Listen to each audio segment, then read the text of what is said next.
It's 3 p.m. in Phoenix, Arizona. New inmates are entering the Maricopa County Jail System, one of the largest and toughest prisons in America. 10,000 inmates are packed into 6 separate jails spread out across the city, and more arrive every day. In Phoenix, there are more inmates than jail cells. To deal with the overflow, Sheriff Joe Arpaio created Tent City.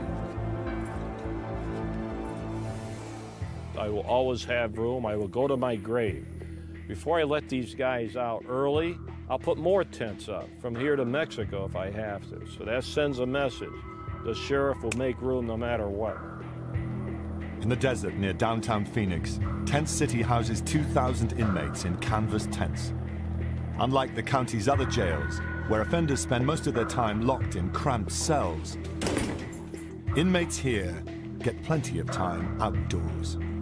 But that's where the advantages end. Temperatures inside the tents can reach 45 degrees Celsius in summer.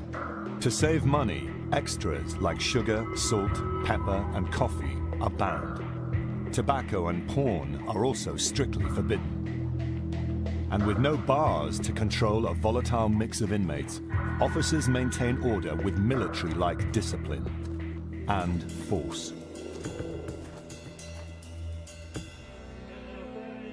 All right, gentlemen, listen up. This is a strict disciplinary environment. There is no arguing. There is no disrespect toward staff members when you're here. You will address everybody here as ma'am, sir, or officer. Does everybody understand? Yes, sir. Yes, sir. All right. In this tense environment, hostility between prisoners and guards simmers and sometimes boils over. So what's your situation here? I just don't wonder why we on the fence, man. Because you're getting searched. It's part of being in jail. In the last decade, scores of inmates and guards in the local county jails have been injured in violent clashes. 4 inmates have died, raising concerns in Phoenix and the rest of America. Tent City inmates have been convicted of crimes ranging from drug possession to assault. They usually serve a maximum sentence of 1 year, if they stay out of trouble. But if they get out of line, they could end up in lockdown at an indoor jail or serving a much longer sentence in state prison. It's 19-year-old Ryan Merlina's first day here. All right, gentlemen, listen up. When Officer Dewar calls your name, grab your property and step forward. Merlina. I don't know what I would really compare it to. There's no comparison. It's pretty crappy here. I think this is a pretty hard time right here. He's been convicted of forgery, burglary, and most recently, possession of methamphetamine. A meth user since he was 12, Ryan Merlina has spent his teen years in and out of juvenile detention. This is his first time in the adult system. In exchange for pleading guilty, the court offered Ryan a deal. If he behaves himself, he'll serve just 6 months at Tent City. But if he messes up, he'll get 12 years in state prison. I was not expecting this when you came to jail, huh? No.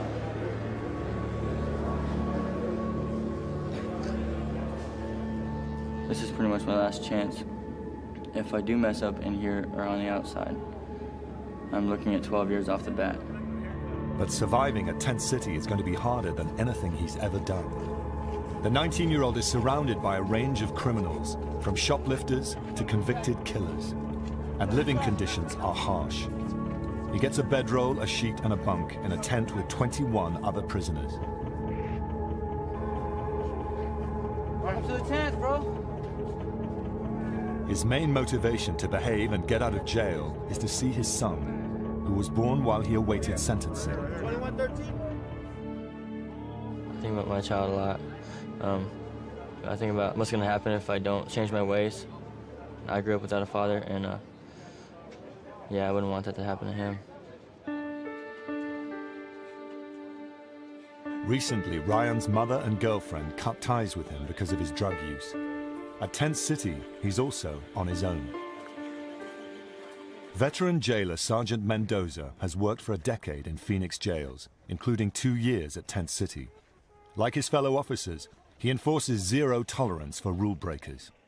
Sir, you need to get your shirt on before you step out of your tent. Mendoza is on the front line in the battle against the illegal trade in contraband. But he faces a constant challenge to his authority, the racial groups that dominate Tent City. Unfortunately, everything out here is organized by race. When a new inmate comes into our system, they'll be approached by someone from their race who will explain to them what the rules and expectations are out here. The number one rule is to stick to your own ethnic group. Each group has its own seating area and name. African Americans are called kinfolk. Mexicans, paisas. Mexican Americans, Chicanos. Native Americans, chiefs. And the whites are called the Woods.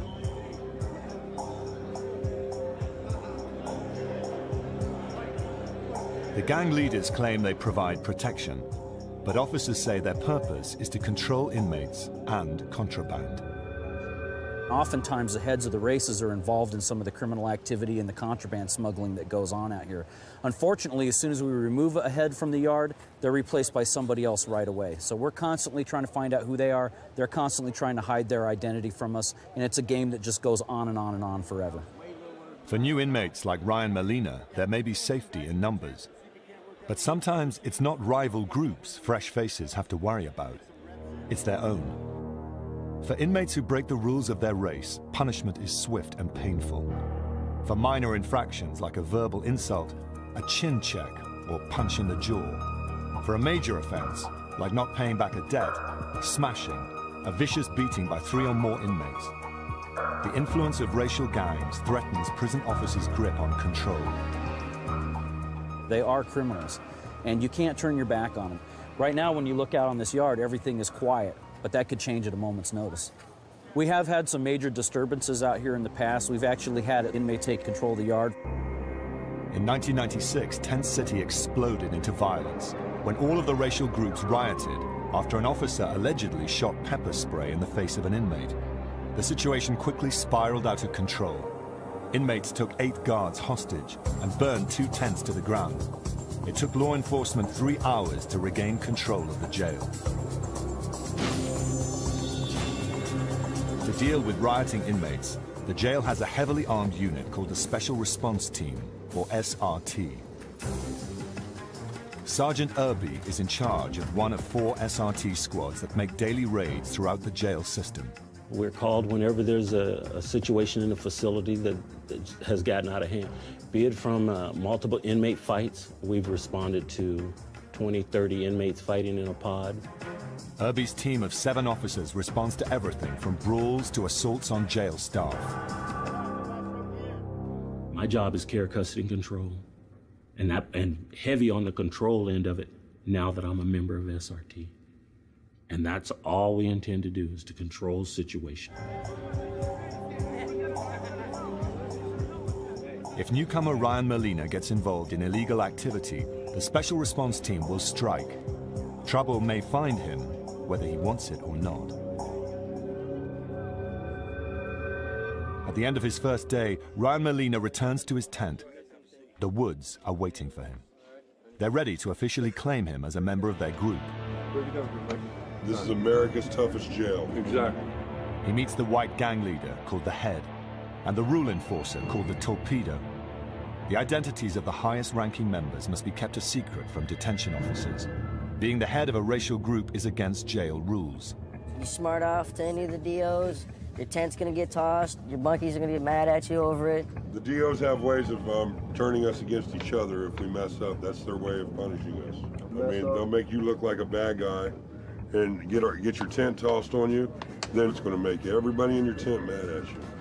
So just don't do anything to disrespect any of your fellow inmates in your tent. Ryan is learning the unwritten rules of Tent City. If he disregards them, his group can turn on him in an instant. You're not a kid, you're an adult. You know what to do, what not to do. You got a nice haircut, too. I like that. Ryan must master 2 conflicting sets of rules, those of his fellow inmates and those of the jail. If he can't maintain this dangerous balancing act, the consequences could be devastating.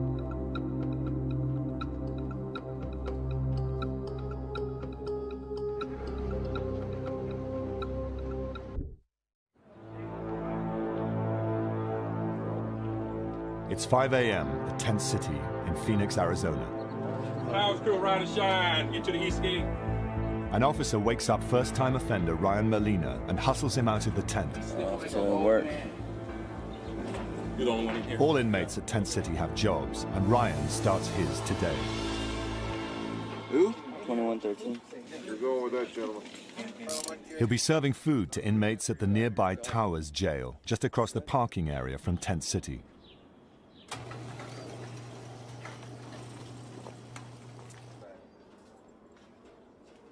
It's a job with challenges and temptations that could land him in serious trouble. From what I heard, a lot of the inmates in here are going to want extra food, and consequences for me getting extra food, I'll be going to the hole, so I can't do that. Unlike inmates at Tent City, who have all been convicted, 70% of these men are still awaiting trial. But Towers Jail offers even less freedom than Tent City. On chow duty, Molina will come face to face with aggressive inmates who spend 23 hours a day locked in small cells. Their charges range from driving without a license to assault with a deadly weapon. They'll try to threaten and bribe him for more food. For a former meth addict and troublemaker, avoiding danger and opportunities could be tough.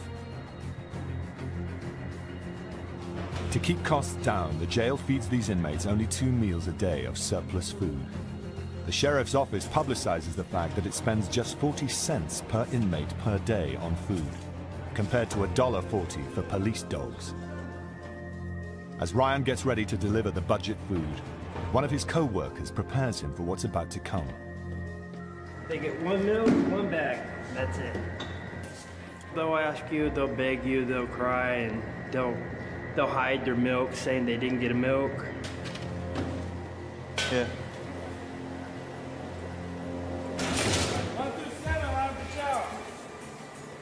Ryan steels himself. To keep things in order, inmates are ordered to line up in single file. A detention officer carefully checks each prisoner's ID to make sure they only get 1 bag of food.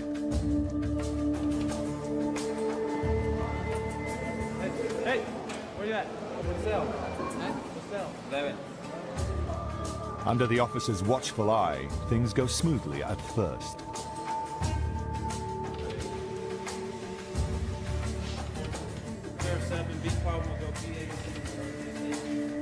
But as soon as his back is turned, one inmate tries it on. Hey, give me an extra limo bag. Can't do it, man.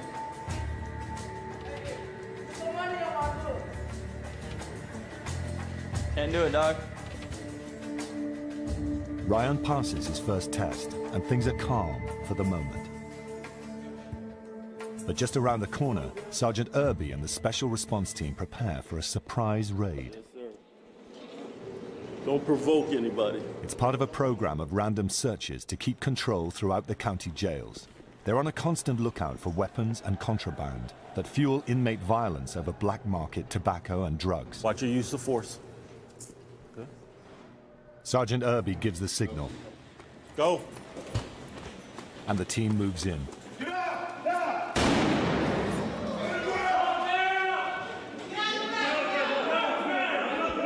An officer fires a thunder shot from his 12-gauge shotgun.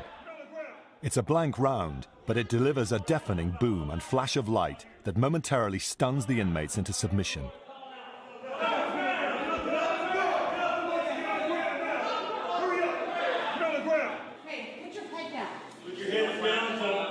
Put your hands on your head, sir. Send him down. Send him out. Come right out. SRT uses the element of surprise for the simple reason that we need to catch them off guard. We used that bore thunder to get their attention. Everybody went to the floor, and we controlled the situation. Many inmates think such force is excessive, but to Sergeant Irby and his officers, prisoners are there to be controlled. Put your hands on your head! There's no talking.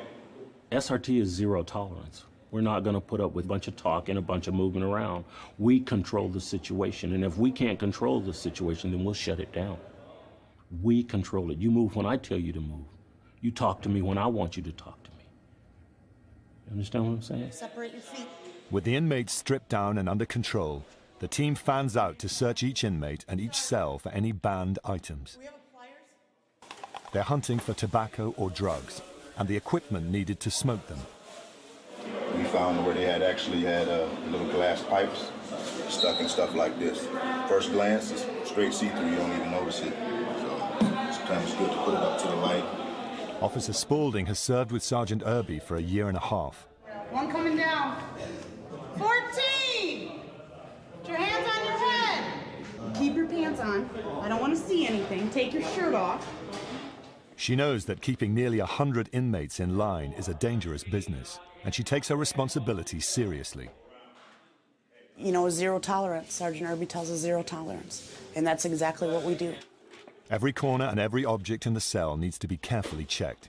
Even seemingly innocent items like plastic bottles can become dangerous weapons in the wrong hands. So sometimes what they like to do is they take the cleaner and douse an officer with it, especially if it's bleach. So anything that is not in its original container is going to be considered contraband.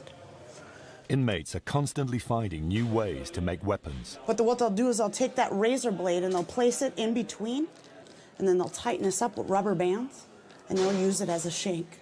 Slice somebody open with it when they least expect it. One of the items found today is a bottle of homemade alcohol, or hooch, which inmates make out of fermented fruit, bread, and smuggled in sugar. Inmates take anything they can that's sweet and put it with bread, and then through the stages of fruit, it ferments, and then it turns into an alcohol. They make an alcohol out of it. But the few guys that I know that have ever drank it have told me it'll make you sick if you drink too much of it. For Irby and his squad, the hooch confirms that the contraband trade is still thriving. As long as inmates deal in contraband, there's the potential for violence. And that means the special response team will need to keep the pressure on.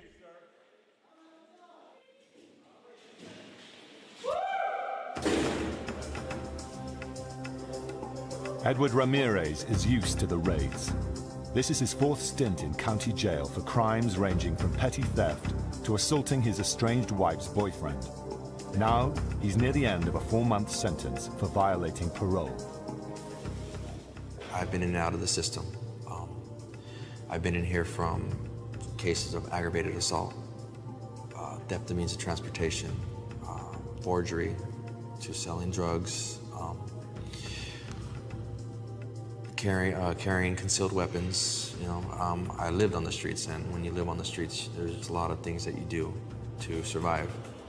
Like Ryan Molina, Edward Ramirez started out in Tent City. He got kicked out for being the head of a racial group. Now he's on lockdown at Towers Jail.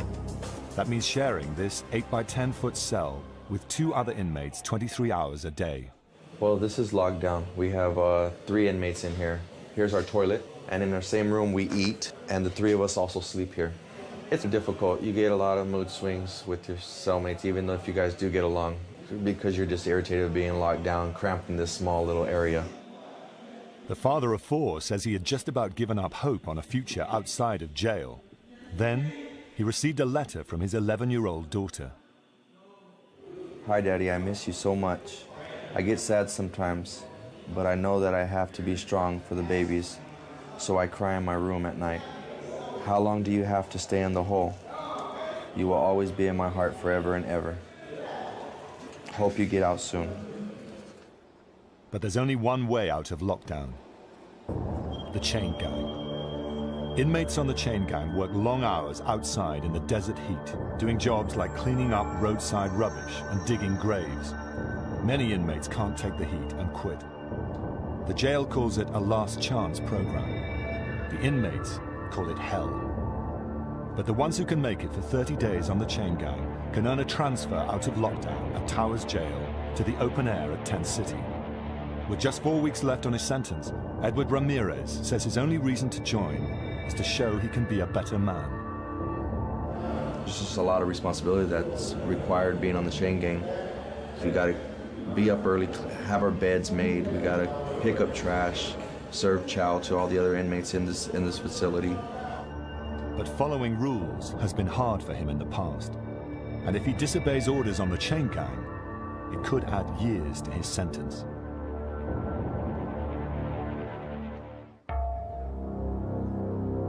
Meanwhile, it's Ryan Molina's second week at Phoenix Jail's Tent City. At just 19 years old, he's in with convicts who are twice his age. Fights break out constantly, mostly over contraband like cigarettes. The tobacco in the yard, it creates a problem because now the races are fighting for the right to sell it, the right to move it, and the right to have it.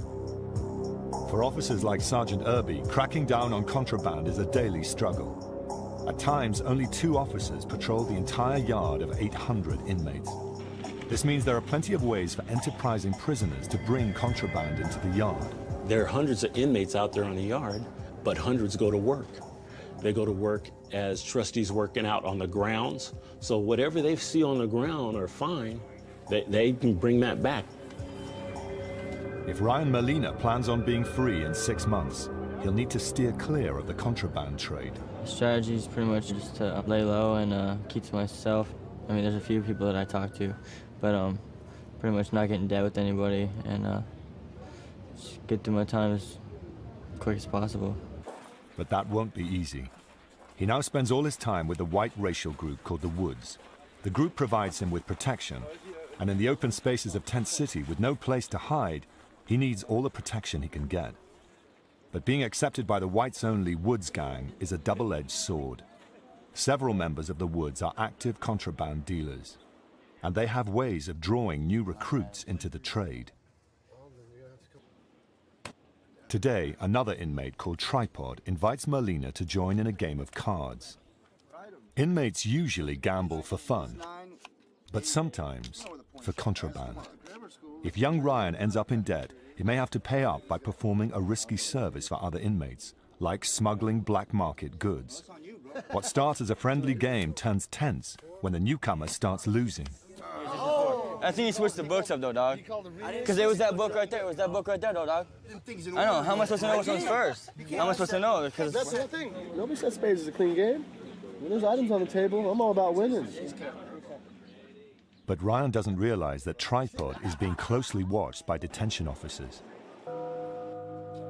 The word on the yard is that Tripod is a major player in the illegal tobacco trade.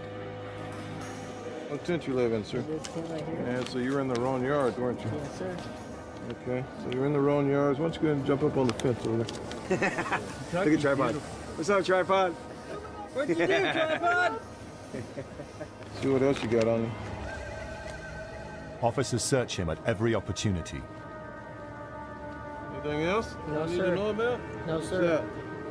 that? Put that in your pocket. Let me see it. It's been smoking again. Let me see your hands. They check his fingernails for nicotine stains. No smoke on my yard, sir. It's a good way to go away. If Ryan gets lured into illegal activity, under the terms of his court deal, his short jail term could turn into 12 years in prison. But at Tent City, it's hard to avoid trouble. Edward Ramirez thinks he's found a way. The sheriff's chain gang. Like all county inmates, he prepares for his day by putting on the special jail-issue pink. According to Sheriff Arpaio, inmates were stealing the standard white undergarments, so he had them all dyed, along with all the sheets, towels, and handcuffs. And there's another reason for his unique choice of color. Why make them wear pink underwear? Why pink? Because they hate pink, at least in this county. Why would you give them a color they like? Also, we have pink handcuffs, so everything's pink. All right, 10-1, step forward. At 5 a.m., Edward Ramirez and 12 other inmates begin the shift. Officers shackle them with ankle chains to limit their movement and chances of escape. March time, march!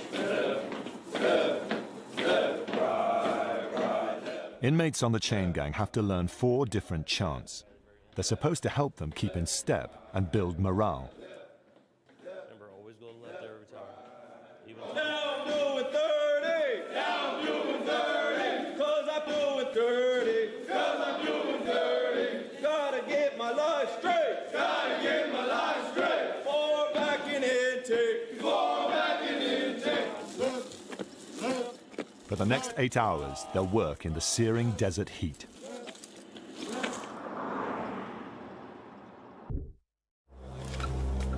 Today, the chain gang is collecting rubbish along a highway near Arizona State University. Officer Parks keeps careful watch. He's armed with a 12-gauge shotgun in case anyone gets out of hand. Clear a sidewalk for me, please. Do not make contact with anyone at the bus stop. Gentlemen, you know what contraband is. Do not pick it up. And stay out of the road. Do not get down in the gutter. Stay only in the dirt. Having inmates this close to civilians carries certain risks. There will be no interaction between the inmates and the public. We don't want them giving inmates stuff to bring back with them, whether it be drugs, tobacco, weapons, anything coming back into the facility. Forward march! As the head of the chain, it's the responsibility of Edward Ramirez to call out the chants and make sure that everyone marches in step. Scuff our boots, shut 'em up all night. Scuff our boots, shut 'em up all night. Chain gang program is all right. But 6 new inmates joined the gang this morning, and it's not going smoothly. We have about 6 new guys on the chain. They don't know how to march right or turn right yet. A lot of these new guys, they're joking rather than out here working, and they don't really pay attention to what's going on. They don't really care what's going on out here. Every false step messes up the group's timing, forcing the men to stop and start again. Edward Ramirez is losing patience, but if he takes his frustration out on the other inmates, he'll be taken back to lockdown. March time, march! Left, left, left, right, left. The gang gets through today without mishap. It's been harder than Edward expected. If he can get through 2 more weeks, he'll be eligible for release. But with this young crew, he knows anything could happen. Back in Tent City, the cat-and-mouse game between inmates and guards over contraband continues. Officer McVaugh has such a knack for sniffing out contraband, they call him the Bloodhound.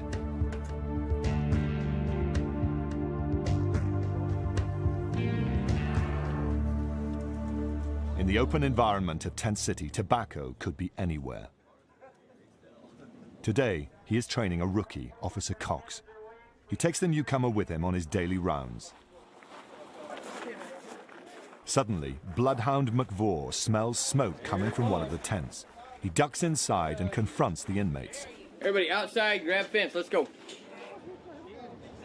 Basically, inmates were smoking in the tent. They all decided to scatter. Some, they want to run another tent, so we're going to start with one tent and continue through until we find what we're looking for.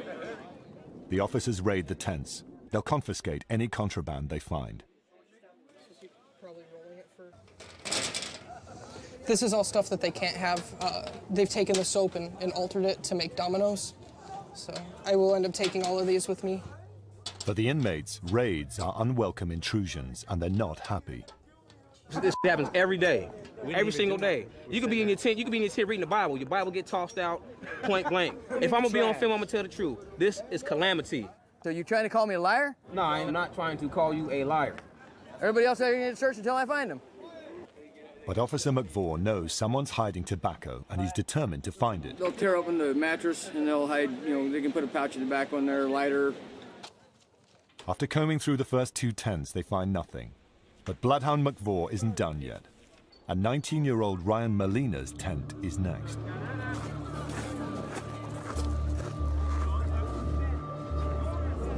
Why don't you guys mind your own business and sit in your bunks?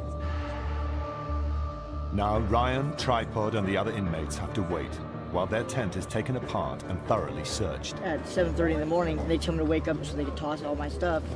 Yeah, I do get kind of upset about that, you know what I'm saying? Compared to a traditional jail cell, a tent and the grounds outside offer many unusual hiding places. And the officer they call the Bloodhound knows them all. Illegal tobacco can be hidden under rocks, stashed in tent folds, or wedged behind support poles. The Bloodhound sends his rookie up high to check the top of the tent frame. Check the lights.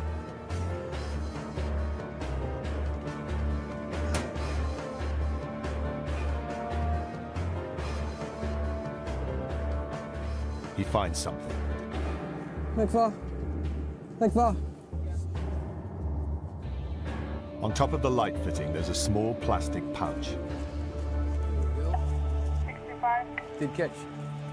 They put them in the fingers of gloves to help hide them better. They'll sell them to each other for commissary items, candy bars, and things like that. Spurred on by the young officer's discovery, the veteran keeps sniffing around. Sure enough, he hits the jackpot. Inside a tear in one of the tent flaps, he finds a huge stash of tobacco.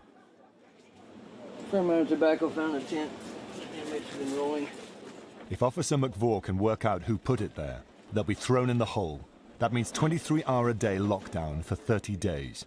On the yard, this tobacco stash is worth more than $100, and that's a debt that can easily cost an inmate a severe beating.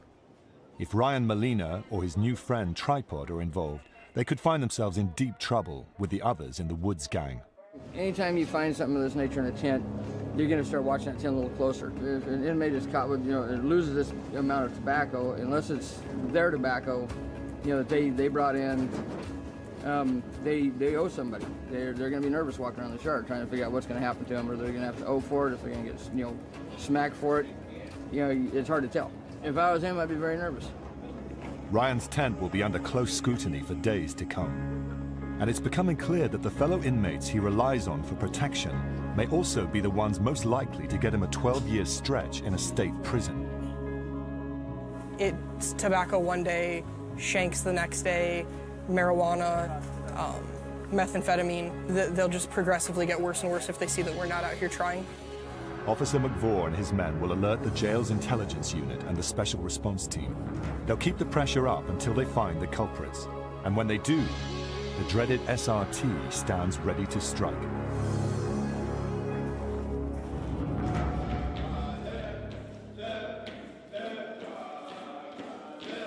Meanwhile, Edward Ramirez has been on the Phoenix jail chain gang for 3 weeks. When we march with pride. When we march with pride. Stuff our boots and them up all night. The work and the conditions have been tough. But today's task will be harder than he ever imagined. Today, the chain gang is on shovel duty at a burial ground for the poor and homeless at the edge of the desert. Well, we're out here burying the indigent, which means that we're here as their family. These people have no families, or they're homeless, so we're their family today.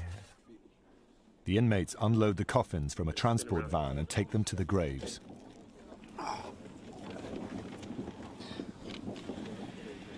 Our Father, who art in heaven, hallowed be thy name. Thy kingdom come, thy will be done, on earth as it is in heaven. It's grim work and another day of hard labor.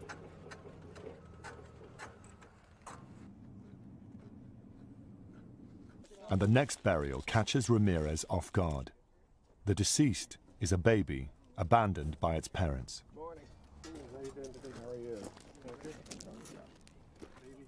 This burial is a child, 3 months old, and he was born 3/23/07. Let us pause for a moment and pray for all children of the world. If some of you have children, remember them. Remember all those who are abused, left like this child. Pray that someday there will be an end to violence of any kind.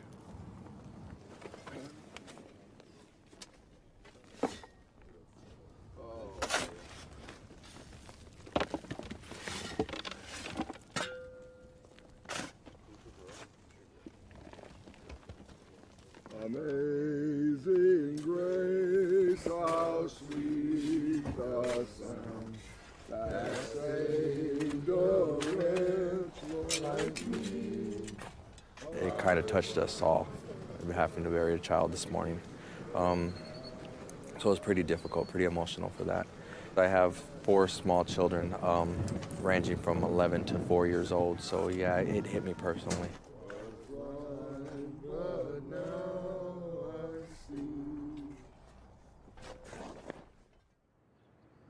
Back at Tent City, 19-year-old Ryan Molina hasn't seen his family since he was locked up. But today he's had some good news. His mother, who had all but given up on him after his arrest, has had a change of heart. Today she's coming to visit him for the first time. I'm nervous, man. I'm nervous. I haven't seen her in a while. He knows that his only chance of being a father to his newborn son depends on convincing his family that he can be trusted and staying out of trouble.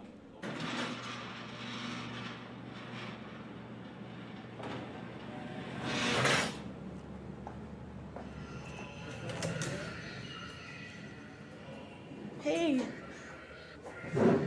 you look good. You look healthier than I've seen you in a long time. I love you. Okay. How you doing? Better than you, apparently. Yeah. Sorry. So how's the baby? The baby's great. I brought you lots of pictures, but you're only allowed to keep 5, apparently. So you can pick the 5 you want to keep. These are the first pictures Ryan has seen of his 2-month-old son. He's a redhead. He's a cutie. He's adorable. He's got Liz's dad's nose. Lizzie? He's so cute. He is cute.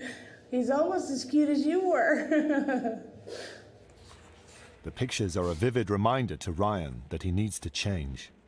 His mother helps drive the message home. I don't know if you know this or not, Ryan, but I was doing a lot of stupid things before I got pregnant with you. I stopped doing those things because I had to take care of you. And I really pray that this is the same thing that happens for you, that you just clean up your life and you make it great for this little boy. You're going to be a great dad. And be the dad to him that your dad wasn't to you. I know, I will.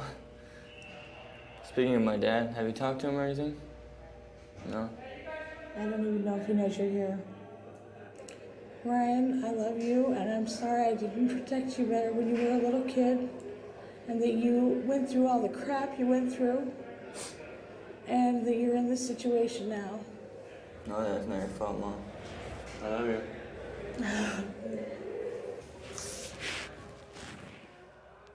Tell us I love her, and the rest of the family. Alright? Tell the rest of the family I love them. I will. And you need to start sending letters. I will. I love you, Mom. Give me a hug. I love you. Give me a kiss. I love you.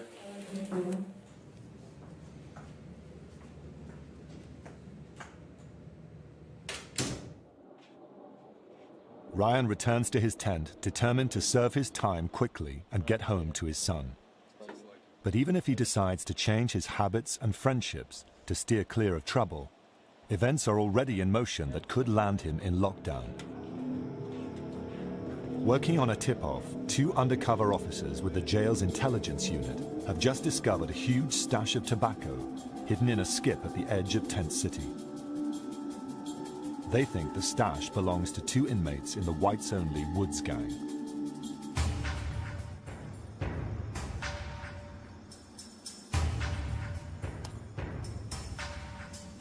It looks like we have tobacco in this one as well.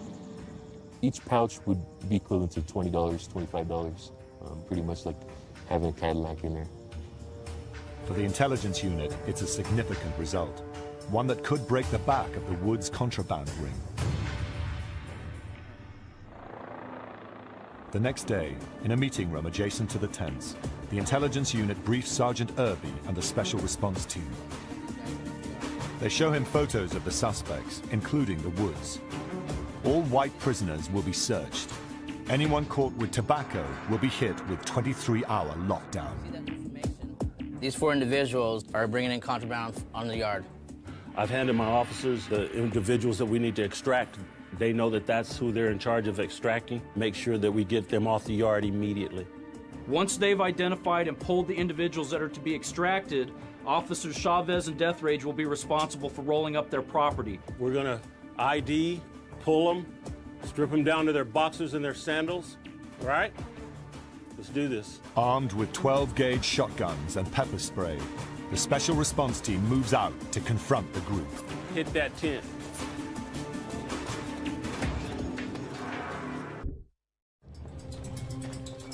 It's 3 p.m. at Arizona's Tent City Jail.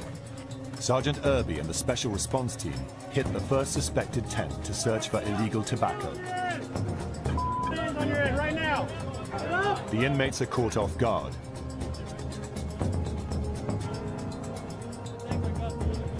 The special response team pulls 4 suspects off the yard. Take him to the day room. And they're not finished yet. They believe there's tobacco in Ryan Molina's tent, and they're determined to find it. That first two right there. This is the second time his tent has been targeted for a search, but it's his first encounter with the full force of an SRT raid. Get up on your bed. Sit up. Get on your bunk. Ryan is forced to strip down and is extracted from the tent. Once outside, he's searched for contraband. Turn on, face me. Open your mouth. Tilt your head back. Open your mouth. You got problems anyway. Soon after, his new friend Tripod joins him, but he seems to be having trouble following orders. Huh? Why aren't you listening, guy? Who told me to stay like that? Who told you to stay like The that? officer I just talked to. I don't care. Did you not hear what I said? Yes or no? No, I didn't, sir. Okay, your hands belong right here.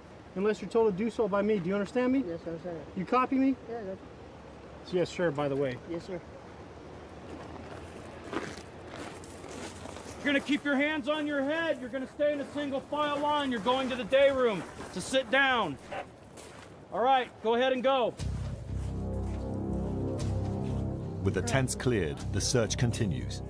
All Ryan can do is wait and hope that his bunk comes up clean.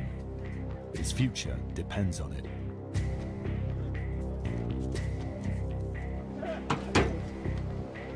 It is like clockwork. If you do something enough, you get good at it, and it's something that we do quite a bit out here. Sergeant Irby has been on the job long enough to know that contraband could be hidden anywhere. He and his team are prepared to search high and low. Careful. If we come up with something that's serious, that individual could be rolled off the yard. And we have enough equipment to deal with him if he gets out of hand.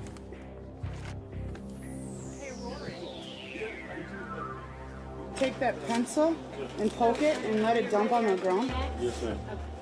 It's sugar? Looks like it. Yeah, it's sugar. Sugar's the no-no here. He took away the salt and the pepper and the sugar. Took away that The stuff. sheriff took all that stuff away. After an exhaustive 3-hour search, no tobacco is found. Once again, it seems Ryan and his fellow inmates have dodged a bullet.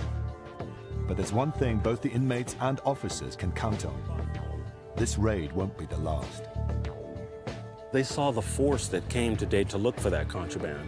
And a lot of times inmates forget that we have that many officers, if even more, that we could bring on this yard in a heartbeat. It'll calm down the yard at least for 2 or 3 weeks before they realize, okay, they're not around anymore, we'll start trying to play our games again. And then within a month and a half, we'll all be back out here again. Ryan Molina has survived his first SRT raid.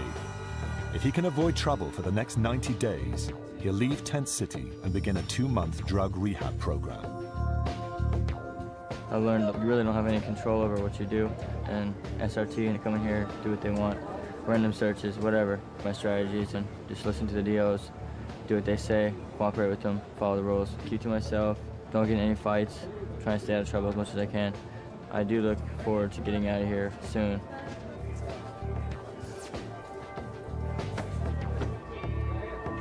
The recent visit from his mother and pictures of his infant son have given him something to focus on. But for the next 3 months, each day will continue to be a tightrope walk between keeping his fellow prisoners happy and avoiding trouble with the sheriff's unforgiving officers.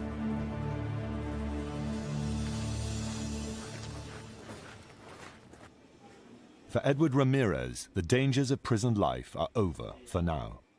After serving 4 months in jail for violating parole, it's time for his release.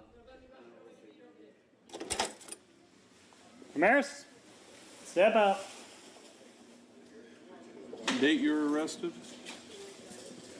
December 30th, 06. There's little chance of patching things up with his estranged wife, but he's looking forward to seeing his children and making up for lost time. Okay, that door in front of you will open up automatically. When it opens up automatically, walk in it, go straight across to the other door. Listen for the door, you'll hear a click. When you hear a click, push it open. Head off to the left. Okay.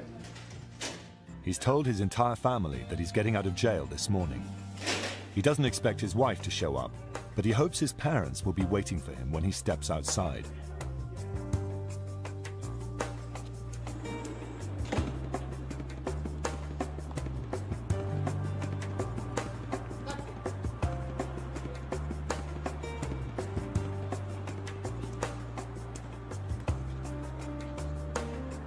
There's nobody here.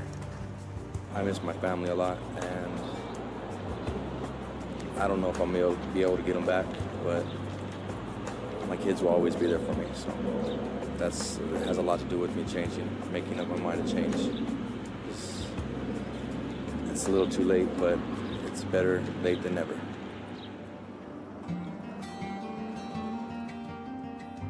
Edward is leaving jail alone. What his future holds is unclear. But one thing is certain. In the desert, new inmates will arrive.